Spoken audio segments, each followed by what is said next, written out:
hoje temos que entrar aqui num estudo, olha, um estudo fantástico aí, tá? É a continuação do nosso último estudo, pois hoje, no último estudo, nós vimos com relação a qual estudo? Vamos lá. A volta de Cristo. Nós vimos os eventos que acontecem com a volta de Cristo. E a volta de Cristo, eu falei que ela é uma certeza para todos nós, porque o próprio Jesus, lá em João capítulo 14, o verso 1 a 3, ele deixou muito claro, ele prometeu que ia voltar. Ele falou, eu vou, mas eu volto, porque eu quero que onde eu estou, vocês estejam também. Então, isso foi uma promessa de Jesus. E se ele prometeu, ele não vai falhar. E aí nós vimos que com a volta de Jesus, alguns eventos acontecem. Nós vimos que os céus vão abalar, que ele vem com grande clangor de trombeta, né, que todo olho verá, que vai ser um evento visível para todas as pessoas. E nós vimos que nesse momento em que Jesus aparece com os seus santos anjos, os mortos em Cristo, nós vimos nos textos de 1 Tessalonicenses, que os mortos em Cristo ressurgem, transformados, e vão se encontrar com Jesus nos ares. Os mortos em Cristo ressurgem, são transformados e se encontram com Jesus nos ares. Jesus não toca aqui nessa terra. E os vivos em Cristo, também há uma transformação, num abrir e fechar, de olhos, num piscar, também se encontram com Cristo nos ares.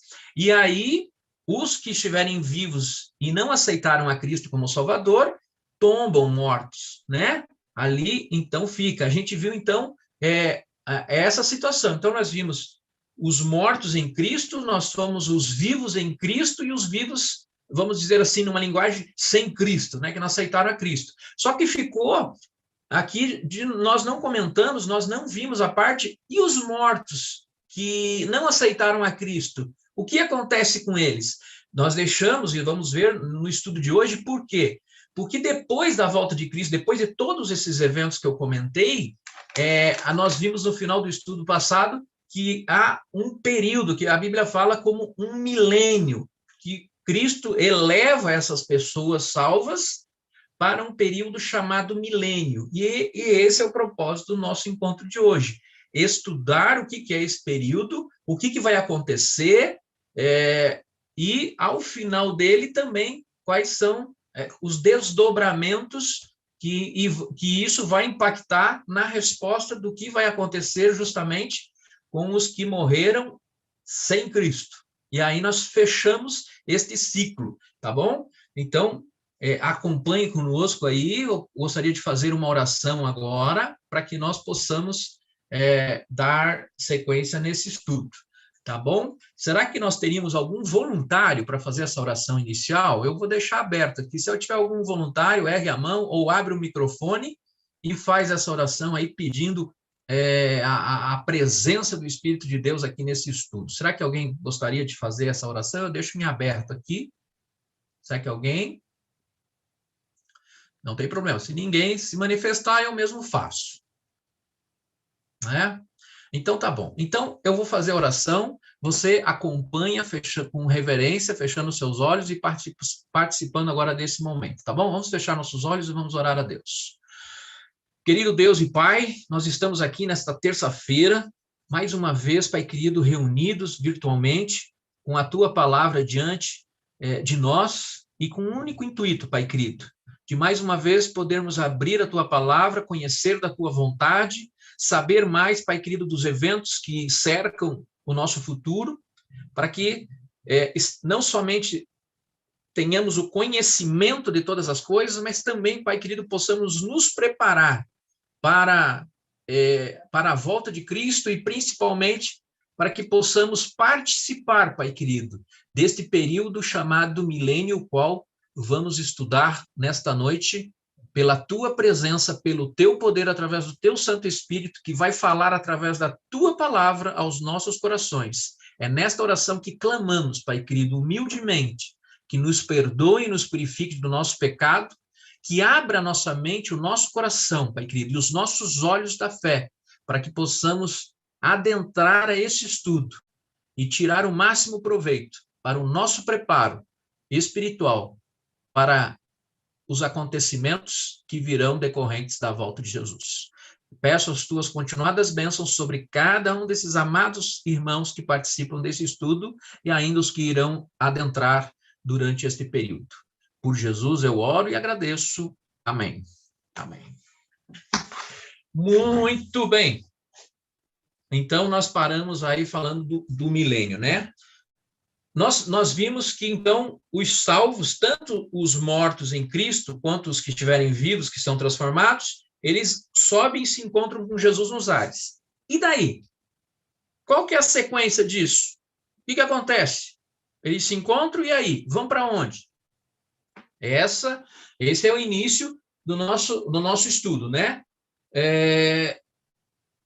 Vamos abrir aqui um texto e nós vamos hoje usar muito o livro de Apocalipse, tá? Principalmente o verso 20. E aí a gente já vai começar agora com Apocalipse capítulo 20, um verso que vai ser o verso 6, tá? O início desse nosso estudo vai ser o verso 6. Ali nós vamos ver para onde irão os salvos e quanto tempo ficarão, tá bom?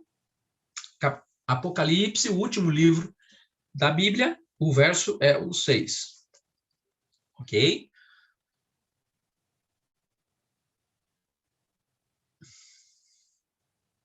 Apocalipse, capítulo 20, verso 6. Ok. Entendo que todos já encontraram. Aqui eu vejo a Jennifer, já está conosco também. Cumprimento a ela. Boa noite. Muito bem. Entendo que todos encontraram. Olha, leia comigo, acompanhe aí na sua Bíblia. Bem-aventurado e santo. Deixa eu parar aqui um pouquinho. Para aí, olha aqui para mim. Bem-aventurado e santo. O que é ser santo? Acho que eu já falei sobre isso aqui, mas eu não quero continuar antes de explicar o que é ser santo.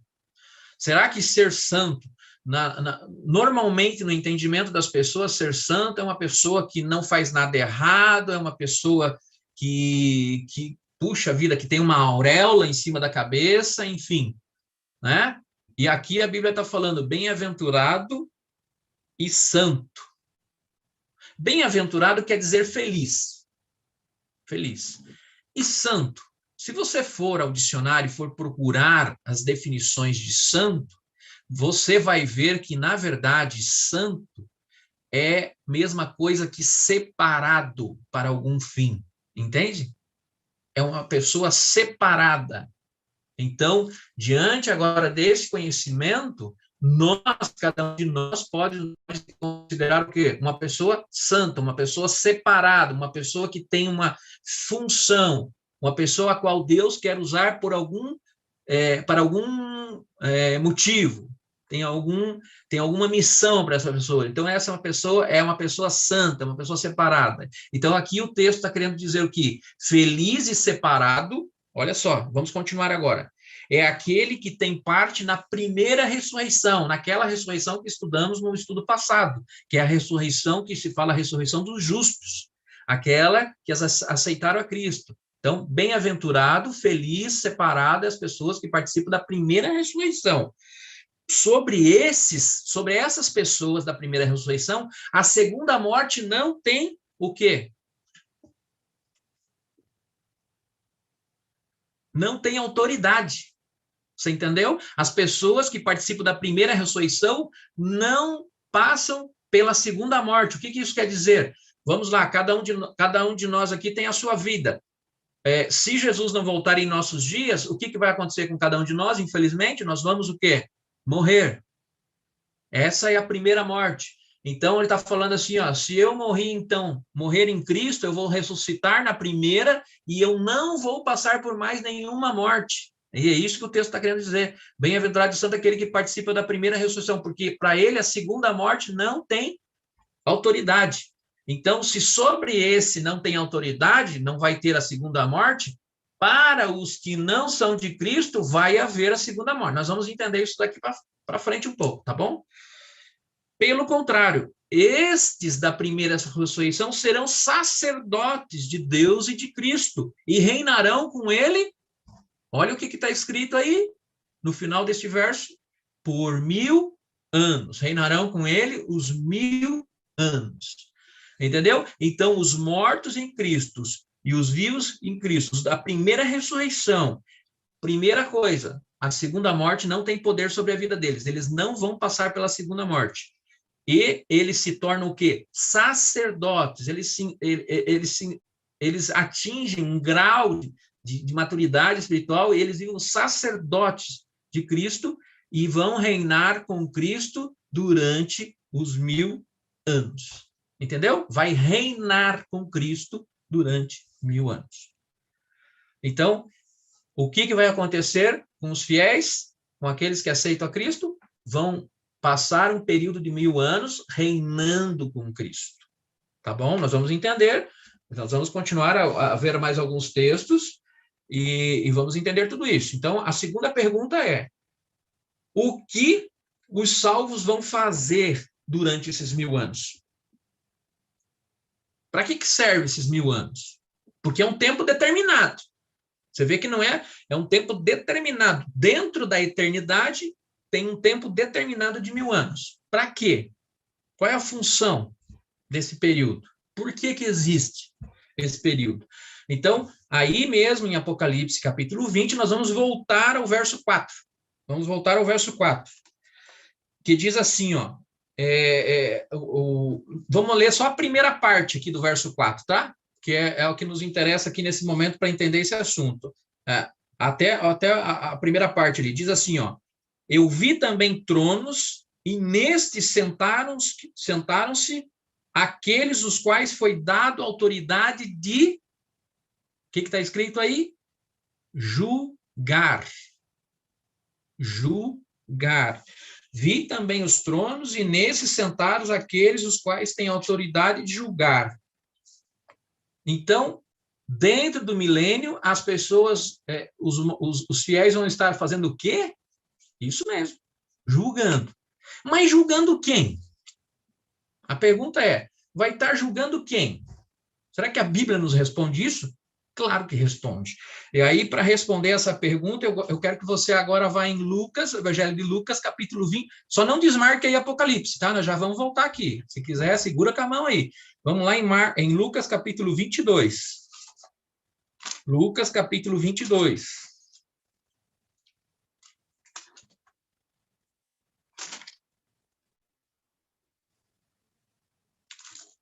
Evangelho de Lucas, capítulo 22, o verso é o 30, tá? Verso 30.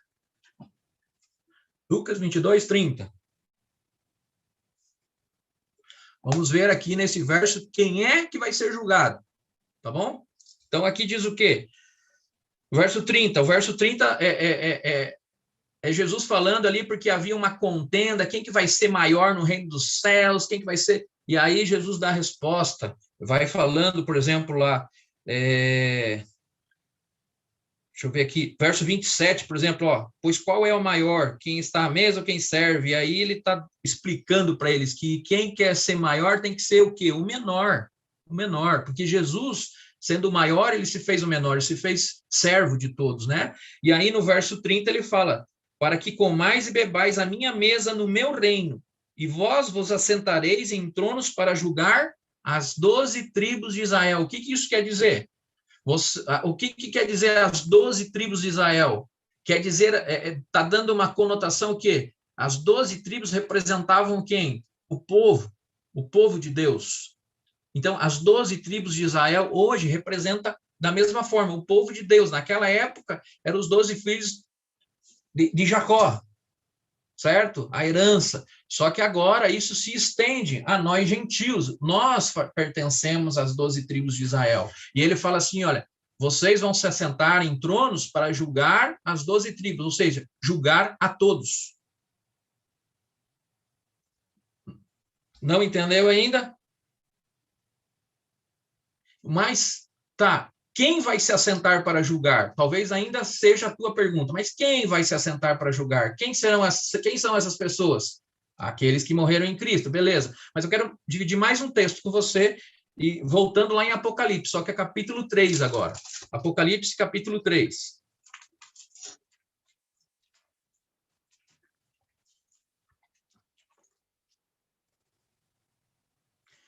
Dentro do livro de Apocalipse, aqui no começo, ele tem as 7 cartas, as 7 igrejas, os 7 períodos da igreja. E a carta, e a carta à igreja de Laodiceia, que está a partir do verso 14, do capítulo 3, indica o último período da igreja, a igreja de Laodiceia. É o último período. Nós, cristãos, acreditamos que esse período se aplica a nós. Uma igreja que começa ali, ó, você não é fria e nem quente, é morna. Aí Deus fala assim, ó, estou a ponto de vomitar da minha boca, né? É, ali pelo verso 15 e 16, você vai ver tudo isso. E aí, para esta igreja, ele fala o seguinte, para a igreja que finaliza o tempo, nós, em nossa época, ele fala aqui no verso 21 do capítulo 3, ao vencedor. Vencedor de quem? O que é ser vencedor? Ao vencedor, aquele que perseverar, aquele que for fiel até o fim, aquele que se encontrar dentro da primeira ressurreição. Dar-lhe-ei sentar-se comigo no meu trono. Olha, de novo, mais um texto falando, nós vamos sentar ao lado de Cristo no trono. Assim como também eu venci e me sentei com o meu Pai no seu trono. Então, quem vai estar lá no céu? Quem vai estar julgando? Vamos estar julgando as 12 tribos, ou seja, todas as pessoas. E quem vai estar? Os vencedores, os salvos. Esses é que vão estar sentados nos tronos, julgando a todos. Mas que história é essa? Por que julgar? Será que nós é que vamos definir? Não, isso já está definido. Tanto é que Jesus já voltou, já deu a sentença e apenas está nos levando agora para o céu por um período de 1000 anos para, ele diz aqui, julgar. Mas vamos entender isso. Vamos entender. Deus é justo, sim ou não? Justo. Só que a nossa justiça, será que é igual à justiça de Deus? A nossa justiça, a minha e a sua? Não, nós somos falhos no nosso julgamento. Nós julgamos a aparência. Nós julgamos muitas vezes o exterior das pessoas. Só que Deus conhece o quê? Todas as coisas. Deus conhece o interior, Deus conhece as razões, Deus conhece os motivos. E é baseado nisso que ele vai julgar e vai determinar quem foi salvo e quem não. É pela graça, não é pelas obras. Nós vamos estudar mais sobre isso para frente. Tá? Daqui 2 estudos nós vamos falar sobre isso. Mas a grande questão é, nós vamos para o céu, e no céu, com toda certeza, nós vamos ter grandes, como é que se diz a palavra? Eu vou chegar lá e, de repente, eu vou ver alguém que eu nunca imaginei que estaria lá. Você entende? Surpresas. Surpresas. Obrigado, Drica. Tinha me faltado aqui a palavra. Nós vamos ter grandes surpresas. Surpresas positivas e negativas. Por exemplo, positivas, que nem eu falei. Pô, de repente um vizinho, alguém que eu conhecia, que vivia dissolutamente, e daqui a pouco eu vejo lá no céu, eu falei, mas essa pessoa, puxa vida, né? Então, talvez depois que eu perdi contato com ela se arrependeu, se converteu e está aqui, que bacana. E ao passo que nós vamos, talvez, não encontrar pessoas que a gente imaginava que lá estaria. Puxa, mas cadê fulano? Cadê ciclano?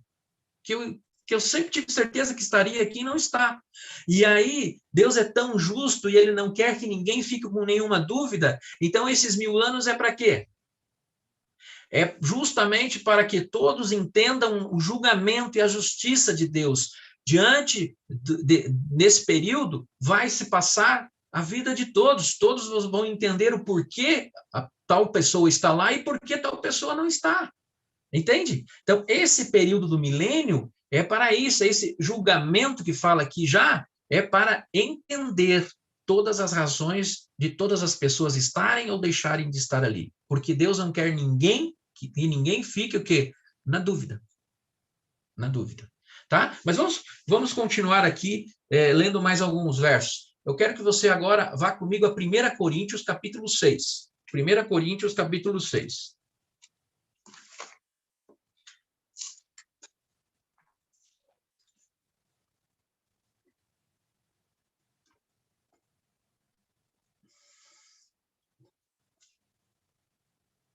Você vê que nós estamos vendo vários versos em vários lugares aqui, tá? Falando sobre esse momento. 1 Coríntios, capítulo 6, o verso é o 2. Verso 2.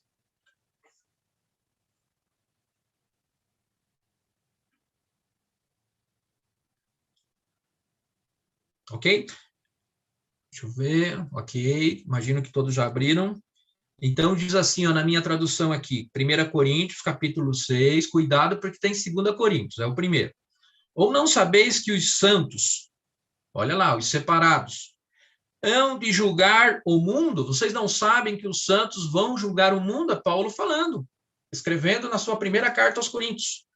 Ora, se o mundo deverá ser julgado por vós, sois acaso indignos de julgar também essas coisas mínimas? Ele está falando, Paulo está falando, olha, se vocês lá no céu vão julgar todas as coisas, vão ver todas as coisas, será que vocês não são capazes de ver aqui também as coisas mínimas? Entende? Então, é mais um texto que mostrando para nós claramente que dentro do milênio, lá no céu, nós vamos o quê? Julgar todas as coisas. Vamos compreender a justiça de Deus, tá bom? Muito bem. Aí pode surgir no nosso coração a seguinte pergunta, tá? E aqui? Beleza, nós vamos para o céu, nós vamos lá julgar por 1000 anos. E aqui? Como vai ficar a terra? O que vai acontecer aqui? Para quem fica aqui, né? Como que fica a situação disso aqui? Vamos ver o que a Bíblia fala sobre isso? Aí nós vamos ver lá nas profecias de Jeremias. Olha só, lá em Jeremias, no Antigo Testamento. Vá lá em Jeremias, depois de Salmos, Provérbios, Isaías, e aí vem Jeremias. Capítulo 4. Esse é o primeiro texto que nós vamos ver para ver na Bíblia como que ficará a terra durante esses 1000 anos, milênio. Jeremias, capítulo 4. Vá anotando aí, se você quer ter esses textos aí, para depois relembrar. Jeremias, capítulo 4, verso, nós vamos ler do 23 em diante, tá?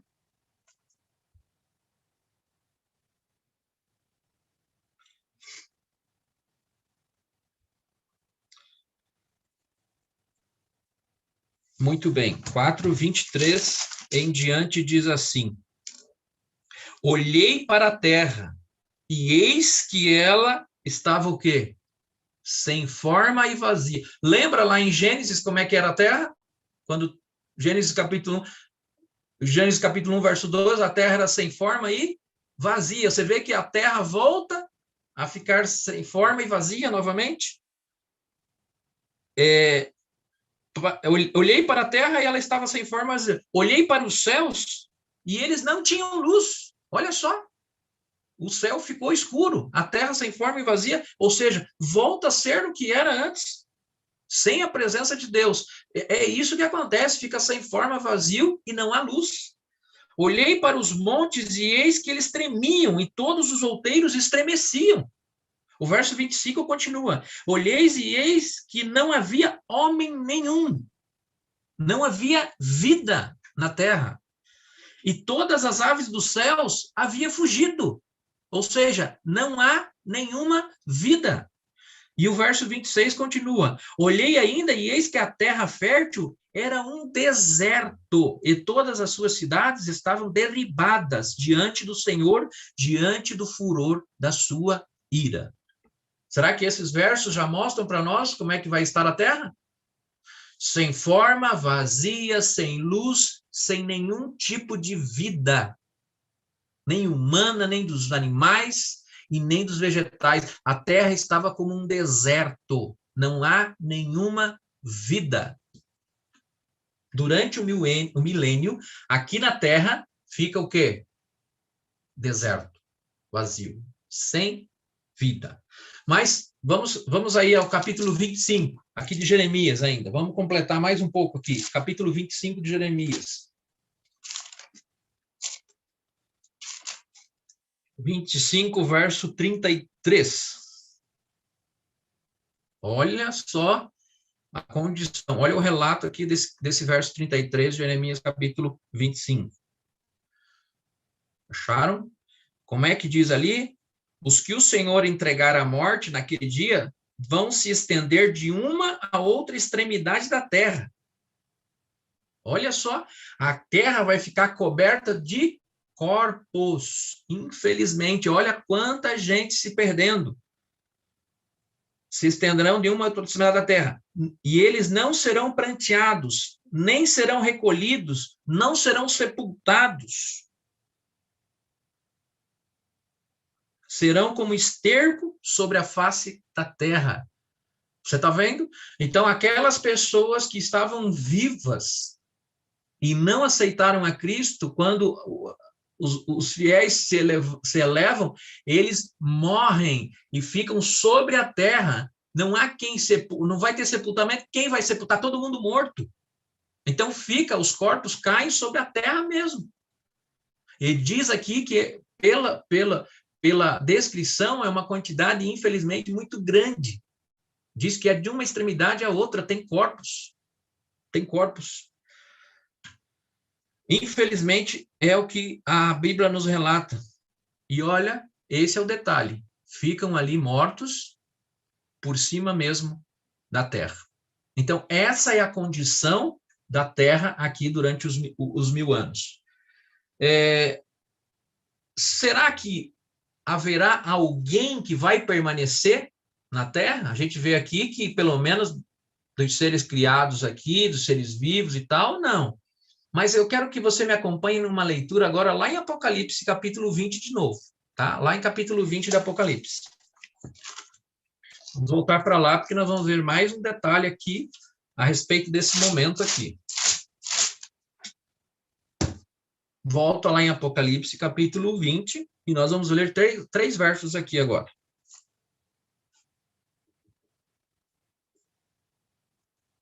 Ok?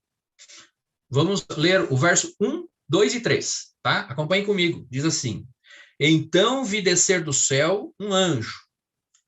Tinha na mão a chave do abismo e também uma grande corrente. Aqui fala, e tinha a chave do abismo e uma grande corrente. Continua o verso 2. Ele segurou o dragão, a antiga serpente, que é diabo, Satanás, e o prendeu por 1000 anos. Olha só. Lançou-o no abismo e fechou e pôs selo sobre ele, para que não mais enganasse as nações até se completarem os 1000 anos. Depois que se completar os 1000 anos, diz o final do verso 3, depois disso é necessário que ele seja solto por um pouco de tempo. Segura isso aí na tua mente, tá? Que nós vamos ver agora, depois, o que acontece. Então, o verso 1, 2 e 3 está dizendo o quê? Está dizendo que o anjo desce do céu, ele tem a chave do abismo, a chave da morte, a chave da vida e a chave da morte. Ele tem em suas mãos esse poder. E ele diz que ele vem com uma corrente para prender o quê? Para prender Satanás. Só que Satanás, ele não é preso por correntes, por algemas, por cordas. Aqui é uma figura de linguagem, aqui é uma profecia, um livro profético. E ele diz que Satanás fica preso aqui nessa terra.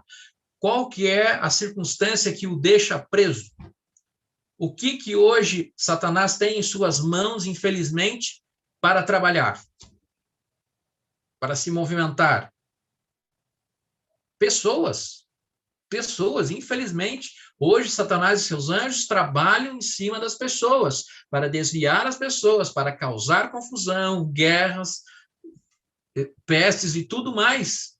E quando todos ficam mortos aqui e os que são em Cristo vão para o milênio, agora Satanás fica aqui o quê? Sobre as circunstâncias, preso, ele não tem a quem tentar, ele não tem o que fazer, então ele fica aqui neste mundo sem ter o que fazer. Você está entendendo? Ele fica durante esse período todo pensando em tudo. Um ser que teve todas as condições, que pecou lá no céu, que Deus deu todas as condições, mas ele não quis voltar atrás, foi expulso para cá, aqui trabalha há mais de 6.000 anos, e ele, durante o milênio, vai ficar aqui sozinho, numa espécie de prisão, uma prisão circunstancial. Não há o que ele fazer. Essa é a prisão de Satanás. Só que depois que passar os 1000 anos, o final do verso 3 diz que ele vai ser solto mais uma vez, por um pouco de tempo. Se ele vai ser solto mais uma vez, o que isso significa? Se a prisão dele é não ter ninguém para tentar, e o verso está dizendo que ele vai ser solto por um pouco de tempo, então o que isso nos leva, o que nos leva a crer? O que nos diz esse verso, esse final do verso? Que depois dos 1000 anos vai haver o quê? A segunda ressurreição. Volta a viver todos aqueles que morreram sem Cristo, que já estavam mortos por ocasião da volta de Cristo, e aqueles que morreram, que estavam vivos, mas se perderam. Então, há a necessidade que ele seja solto por um pouco de tempo, ou seja, há a segunda ressurreição desses ímpios, dos ímpios. E agora Satanás novamente tem a quem tentar. Mas vamos ver, vamos continuar aqui, alguns versos, nós vamos entender melhor isso, tá? Muito bem. Então, quem permanecerá na terra durante os 1000 anos? Satanás e seus anjos. Ficam aqui numa prisão circunstancial. Passado então os 1000 anos, e aí? O que acontece com eles? Vamos continuar aqui a leitura do capítulo 20, aí nós vamos entender essa soltura de Satanás e seus anjos. Vamos agora dividir o verso 5 até o 7. Vamos lá para o verso 5, e aí nós vamos entender. Verso 5 diz assim, ó, os restantes dos mortos não revivem até que se completem os 1000 anos. Entendeu? Até finalizar os 1000 anos, os outros mortos não ressuscitam. O restante não revivem até que se complete os 1000 anos. Esta é a primeira ressurreição. Bem-aventurado e santo é aquele que tem parte na primeira ressurreição. Isso nós já lemos. Sobre este, a segunda morte não tem autoridade, pelo contrário, serão sacerdotes de Deus e de Cristo e reinarão com ele 1000 anos. E o verso 7 finaliza o quê? Dizendo o quê? Quando, porém, se completarem os 1000 anos, Satanás será solto da sua prisão. Entende? Satanás será solto da sua prisão. E só faz sentido essa soltura da prisão de Satanás, volto a dizer, porque agora ele tem material para trabalhar. Novamente revivem os ímpios. E aí se dá a soltura. E aí o verso 8 diz, e continua complementando, e aí ele vai sair para seduzir as nações que há nos 4 cantos da terra, Gog e Magog, a fim de reuni-las para uma última peleja. E olha só o que diz aqui, o número deles é como a areia do mar. Ele está querendo dizer o quê? É muita gente que vai estar, infelizmente, do lado de Satanás e dos seus anjos. Olha só que coisa. E ele reúne agora essas pessoas para uma última peleja. Ele fala ali, olha, tá ali, ó. Depois dos 1000 anos, a gente vai... Vamos ver outros textos aqui, vocês vão conseguir ver melhor. A cidade santa desce depois dos 1000 anos, e aí eles avistam, eles ressurgem, e olham a cidade santa, e olham os salvos, e olham a Cristo, ele fala assim, olha, esse povo aí é que fez nós sofrer, eles que são responsáveis, vamos nos reunir, vamos nos vingar, vamos lá, para uma última batalha. Mas daqui a pouco nós vamos ver o que acontece nessa última batalha. Agora, vamos ver essa parte da cidade descer aqui na Bíblia? Vá ao capítulo 21. Aqui, ó, já pertinho. Verso 2. Aqui fala disso que eu acabei de falar. O verso 2 aqui, ó. 21, 2. Diz ali, ó. Vi também a cidade santa, Nova Jerusalém, que desce do céu, da parte de Deus, ataviada, adornada, preparada como uma noiva adornada para o seu esposo. Tá vendo? Então, depois dos 1000 anos, João aqui na sua visão, ele fala, olha, depois eu vi a cidade santa descer, toda adornada, toda preparada, toda bela. Assim como uma noiva se prepara para o seu casamento, ela falou, esta cidade está preparada. Que coisa mais linda, né? Veja o verso 10 também comigo. Vá até o verso 10. E me transportou em espírito até uma grande e elevada montanha, e me mostrou a santa cidade, a Jerusalém, que descia do céu, da parte de Deus. 11 continua, a qual tem a glória de Deus. E aí ele vai descrevendo, o seu fulgor era semelhante a uma pedra preciosíssima, como pedra de jaspe. Ele fala, ó, na linguagem humana eu não sei ao que comparar, então eu vou falar que é parecido com uma pedra preciosa, de tão bela que é. Ele não tinha linguagem humana, então ele foi buscando essas figuras para tentar mostrar, tentar escrever e deixar para nós qual foi a visão que ele viu da cidade. é algo que nossos olhos nunca viram, nossa mente é capaz de imaginar a cidade santa, né? E agora voltando ao capítulo 20, ao versículo 5, deixa eu ver aqui.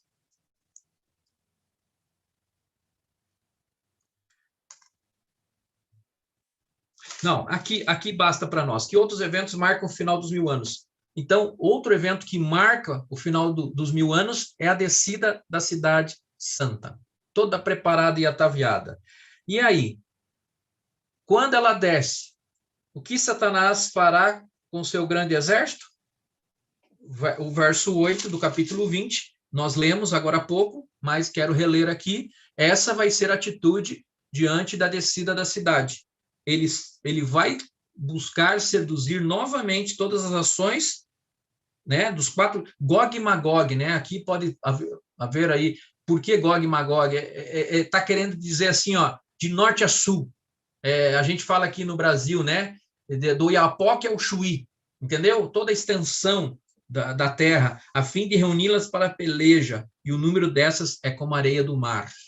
Então, este vai ser a atitude de Satanás diante do momento da descida da cidade santa, do final do milênio. Então, o final do milênio acontece a descida da cidade santa, e aí Satanás e seus anjos, aliás, a segunda ressurreição, Satanás e seus anjos tentam mais uma vez, e aí? O que acontece? Qual será o acontecimento diante dessa situação, desta tentativa agora de uma guerra? Veja o verso 9 do capítulo 20. O verso 9 diz assim: então eles marcham pela superfície da terra, sitiam o acampamento, sitiam a cidade dos santos, a cidade querida, desceu. Porém, nesse momento em que eles vão para a batalha, que eles cercam a cidade, olha o que acontece: desce fogo do céu e os consome. Entendeu? Então, nesse momento, depois da segunda ressurreição, depois que Satanás tenta, lembra que ele precisa ser solto por um pouco de tempo. Esse pouco de tempo é justamente para esse momento. Eles veem a glória de Deus, eles veem tudo, mas aí já tinham passado todas as chances, aí eles realmente não voltam atrás, eles ainda tentam mais uma vez fazer o mal, e agora sim, a sentença final. Então, a destruição final não é lá quando Jesus volta que todos morrem, é agora. E agora sim, nesse momento, é a morte. Isso daqui, quando a cidade santa desce, e Deus manda o fogo, aqui é morte. Porque até aqui é só sono, porque todos vão ressuscitar. Entende? Por isso que a gente que conhece a palavra de Deus, a gente fala, né? Olha, esse sofrimento de agora de a gente perder as pessoas, ele é passageiro, é um sono, não é morte. A gente vai estudar isso para frente, a verdade sobre a morte. Na verdade, o nosso próximo estudo é sobre isso. Tá? Então, preste atenção aqui nesse final do estudo, porque tem tudo a ver com o nosso próximo estudo. Nós vamos falar no próximo estudo sobre a morte. Então, aqui, nesse momento, finaliza, quando desce fogo do céu e consome tudo. E aí eu gostaria de falar com você, de mostrar para vocês agora uma última coisa. Qual será a sentença para aqueles que rejeitaram, então, a Deus? Bom, nós vimos aqui que uma das sentenças é o fogo do céu, né? Vamos continuar só para mais um verso de Mateus capítulo 25, só para nós vermos mais um verso, não ficarmos só nisso aqui. Vamos em Mateus capítulo 25.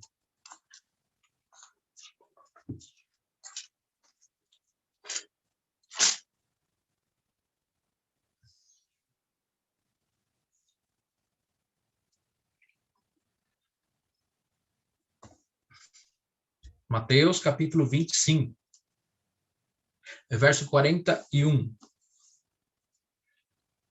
Um pouquinho antes do verso 31, você vai ver o subtítulo ali desta sessão do capítulo 25, dessa última sessão, diz que é o grande julgamento, né? O final dos tempos. E aí o verso 41, especificamente, diz assim: então o rei dirá também aos que estiverem à sua esquerda: apartai-vos de mim, malditos, para o fogo eterno, preparado para o diabo e seus anjos. Então, o fogo consumidor, ele foi preparado para Satanás e seus anjos, não foi preparado para nós, para nenhum de nós. Porém, por escolhas, as pessoas acabam ficando, né, para o lado de Satanás. E então, este fogo acaba pegando a estas pessoas, ok? Porque na vida, a palavra de Deus diz, há somente dois caminhos. E aí Jesus ainda fala, quem comigo não se ajunta, espalha. Ou você está com Cristo, com Deus, ou você está automaticamente, não tem em cima do muro, não tem terceiro caminho. Ou é um, ou é outro. Não está com Cristo, automaticamente está com Satanás. E quando o fogo vier para consumir Satanás, o pecado, aquele que estiver abraçado no pecado, aquele que estiver abraçado, vai, infelizmente, ser consumido também. Então, este é o nosso estudo referente ao milênio, né? Referente aos acontecimentos que ocorrerão depois da volta de Jesus, né? Com a ascensão dos salvos para o céu, então eles ficam por 1000 anos reinando e entendendo e julgando e entendendo o julgamento de Deus, né? Onde eles vão ver tudo sobre todos, entender tudo, e aí, depois de 1000 anos, eles descem. Ah, mas 1000 anos? Para quem está salvo a eternidade, 1000 anos é como nada, entende? Então, depois de 1000 anos, eles descem, e nessa descida é que há a segunda ressurreição dos ímpios, de todos os ímpios, resumidamente aqui eu estou falando, e aí nesta ressurreição eles tentam uma última vez um ataque à cidade santa, e aí o verso diz para nós que vem fogo dos céus e acaba com tudo, tá bom? Eu quero mais uma vez agradecer imensamente a presença de vocês, nós estamos rigorosamente dentro do nosso horário, né? E espero que esse estudo tenha tirado algumas dúvidas de vocês, né? Porque a gente agora já sabe quais são os sinais da volta de Cristo, ou o sinal especificamente, que é a própria volta de Cristo. Nós sabemos o que vai acontecer com a volta de Cristo, nós já sabemos o que vai acontecer depois da volta de Cristo, e agora nós sabemos com o retorno de Cristo, e aí nós precisamos continuar o nosso estudo, e no próximo estudo nós vamos estudar um assunto muito polêmico, onde muitas pessoas, infelizmente, têm uma compreensão errada, equivocada, pelo menos tendo a Bíblia, né, a palavra de Deus, como instrumento. Nós vamos ver que muitas pessoas, infelizmente, até por falta de conhecimento, acabam não compreendendo o que é a morte. Nós vamos ver vários textos importantes sobre a morte, tá bom? Eu convido a você agora, para nós encerrarmos esse momento, esse estudo, a mais uma vez nós fazermos uma oração, e logo depois da oração, você já sabe, nós vamos abrir os microfones para quem quiser, para você mandar o seu abraço, contar o seu testemunho, de repente pedir alguma solicitação de pedido de oração, enfim, é o nosso bate-papo ali de final de estudo, tá bom? Então feche seus olhos, vamos orar a Deus, finalizando este momento tão agradável que foi. Bondoso Deus, mais uma vez a nossa oração é erguida a Ti.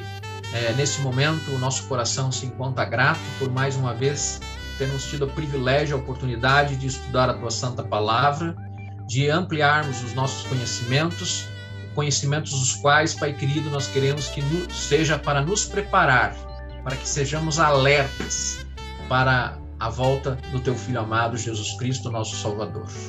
Peço nesta oração, Pai querido, uma vez mais, que todos nós estejamos dentro da primeira ressurreição, para que possamos ascender aos céus, viver com o Senhor durante os 1000 anos, tirar todas as nossas dúvidas e reinar com o Senhor pela eternidade.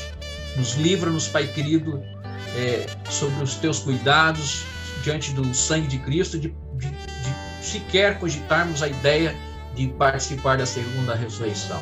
Temos a certeza, Pai querido, que o seu poder, que a sua misericórdia vai nos alcançar, vai transformar as nossas vidas ao ponto de todos nós estarmos preparados diante da volta de Jesus. Eu oro também, Pai querido, por qualquer necessidade que os teus filhos estejam passando.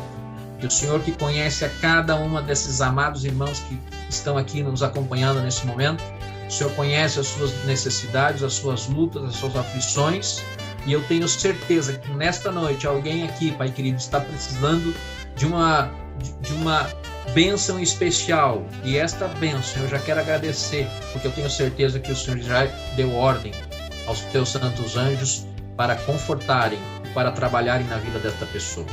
Obrigado pela tua misericórdia. Continue conosco, abrindo e transformando os nossos corações. Eu te peço por Jesus.